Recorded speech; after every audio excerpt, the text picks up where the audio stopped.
my job on EWO was to take patrols out, number one.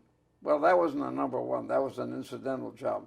My main job was I would go out periodically, you know, on the colonel's command, and I would go to the front lines, and I would start, you know, at some point in the lines, and I would then go and with a map and plot where they were on that day, whether they were forward or backwards or in the same place or whatever, and I would mark it on my map.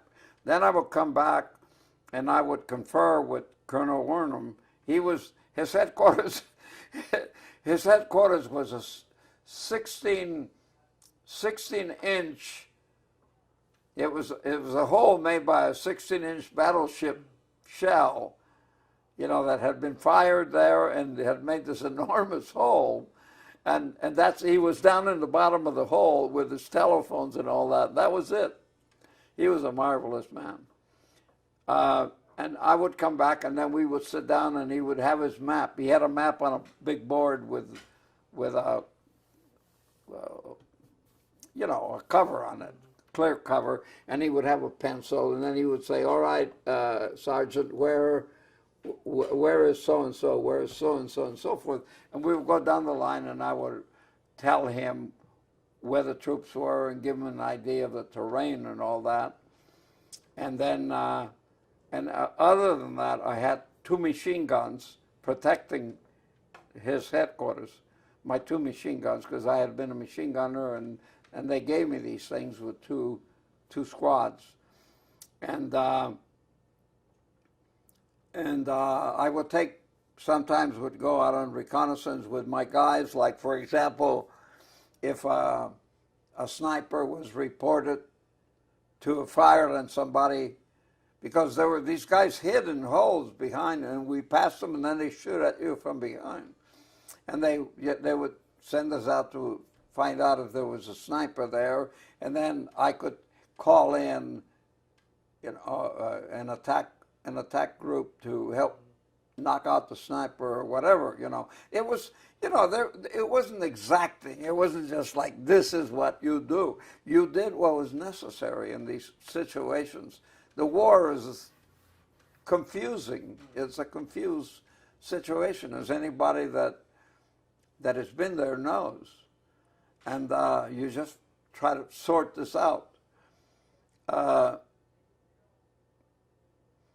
And that was basically it. I did that, and I also took out patrols.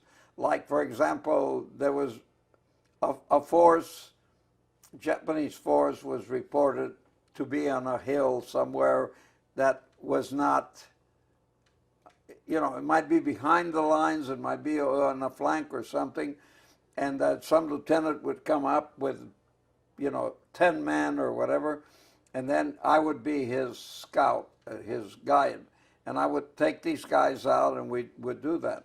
But sometimes I took my guys out. Like one time the colonel said, I want you to go clear across the island, and I want you to tell me what you see there. Mark it down, and he bring me a canteen full of water from the other side. You know, he's that kind of crap.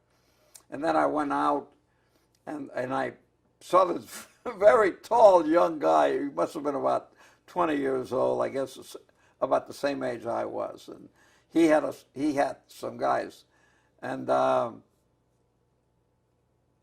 can't remember. He was doing basically the same thing. Or he was looking for snipers or something, and he said, "What are you doing here, Sergeant?" And I told him what I was doing. He said, "Well, I'm going to move up ahead there, and I think there's some activity there." He said, "We're going to see if we can do something about it." You know, the guys didn't talk dramatically all the time. And he said, "I want you to come with me." He said, I'm going to use you guys, Sergeant." He said, "Do you have no objections?" No, sir, whatever you want." And I said, "But I only have 10 guys. And he has, "This is the same number I have, so now we got 20 guys now," he said. He was a funny kid. we went on, and there was nothing. Nothing happened. I got a canteen full of water, and he got one. And then we went back, and I never saw him again. But it was just goofy stuff like that that happened. One time I took my men out. I had my guys with me, and we went to a position where they had said that they thought that there was some enemy occupying it and all that. And we arrived at this thing that looked like one of these prompter shells in a stage, you know, the guy in the stage that is in a shell. And it looked like that. It was at the face of a cliff.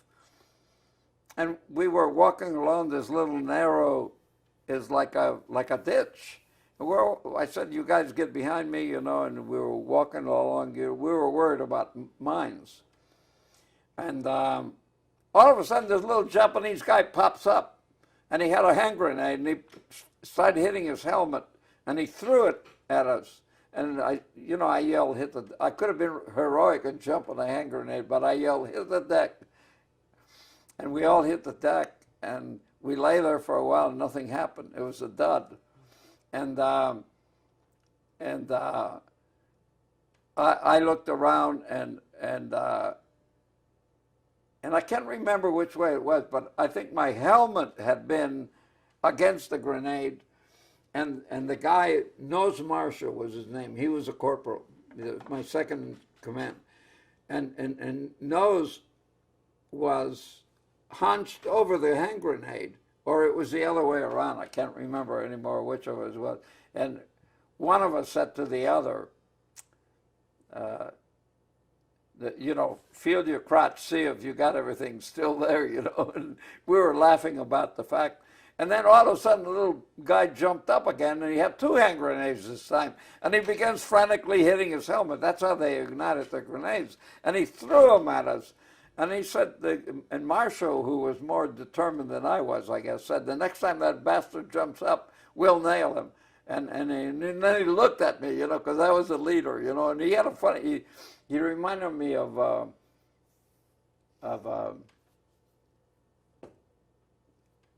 Jimmy Durante. We call him Nose Marshall. And he would turn his eyes toward me, like, you do it. You know, so I took my carbine, and the guy suddenly popped up again and started going through the same act, and I rushed him. And in those days, the carbine had a button to make it automatic, and a button to make it take the clip off. And they were side by side. Later on, they changed that for what happened to me. I pressed the wrong button, and my clip fell out. Right in front of the guy, I'm charging this guy, and my clip falls down, and my men back there break out into laughter, and they were rolling around. So I thought, you know, this is stupid, and I pulled my pistol out, and I opened fire on them, and I went bang, bang, bang, bang, and I just made a pattern around that guy's head, and he was bobbing around, and I missed him every time.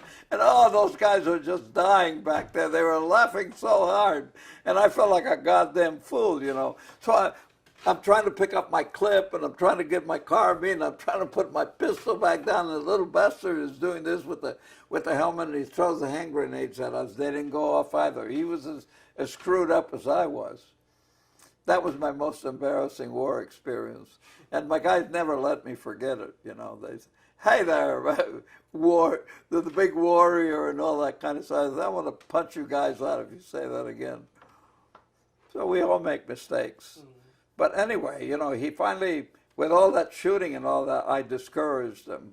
So I like to remind him that he didn't come up again. But I never hit him. I think I scared him, but I didn't hit him.